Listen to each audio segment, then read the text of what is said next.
এই মুহূর্তে সরাসরি যাদবপুর বিশ্ববিদ্যালয়ের ছবিটা আপনাদের দেখাচ্ছে। যাদবপুর বিশ্ববিদ্যালয়ে উত্তেজনা, এবিভিপির বিক্ষোভে রীতিমতো উত্তেজনা, মুখোমুখি এবিভিপি ও এসএফআই।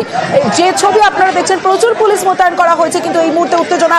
কি পরিস্থিতি জানাবে, আমার সঙ্গে রৌনক রয়েছে। রৌনক, দেখা একেবারে এবিভিপির একটি মিছিল ছিল যাদবপুর এইচডি থেকে, এবং সেই মিছিল যখন যাদবপুর 4 নম্বর গেটে প্রবেশ করে ঠিক তখনই এসএফআই তরফে বাধা দেওয়া হয় এবং দুপক্ষের মধ্যে একবারে ধুমধুমার পরিস্থিতি তৈরি হয়। উত্তেজনা হয় ইতিমধ্যে র্যাপিড অ্যাকশন ফোর্স পুলিশের এখানে মোতায়েন করা হয়েছে।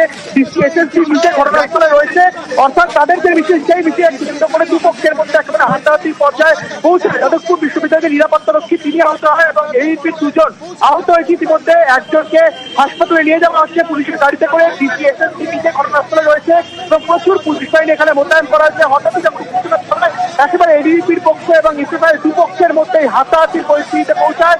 পুলিশের র্যাপিড অ্যাকশন ফোর্স ইতিমধ্যে ঘটনাস্থলে রয়েছে।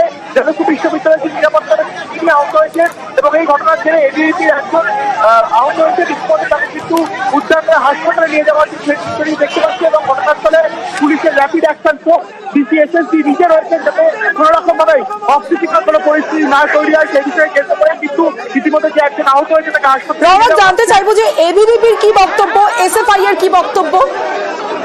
দেখা একেবারে এই যে পরিস্থিতির যে ঘটনা, সেই ঘটনার ঘিরে বিএনপির একটা প্রতিবাদ মিছিল ছিল যে যাদবপুরে এই ঘটনার পেছনে তৃণমূলের সংগঠন এবং এসএফআই ও অতি বামরা জড়িত, এবং শিক্ষা প্রাঙ্গণকে এই রাজনীতি মুক্ত করতেই তাদের আজকের এই দাবি নিয়ে মিছিল ছিল যাদবপুর থানা পর্যন্ত।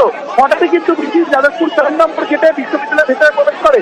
এবার এসএফআই তরফ থেকে তখনই তার বাধা দেওয়া হয়, যেহেতু বিশ্ববিদ্যালয়ের ভেতরে এরকম কোনো মিছিল করা যায় না। তারা বলছিল এই বিষয়টি কেন্দ্র করে কিন্তু প্রাথমিকভাবে উত্তেজনা ছড়ায়, তারপরে দুপক্ষের মধ্যে ধস্তাধস্তি এবং হাতাহাতির পর্যায়ে পৌঁছায়।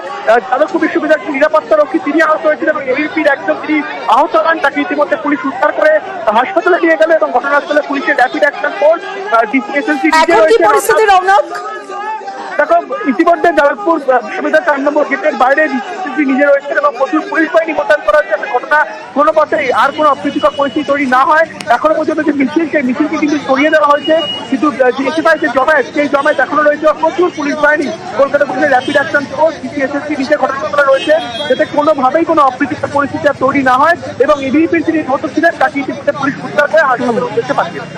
বেশ, পরিস্থিতির উপর নজর রাখো রৌনক।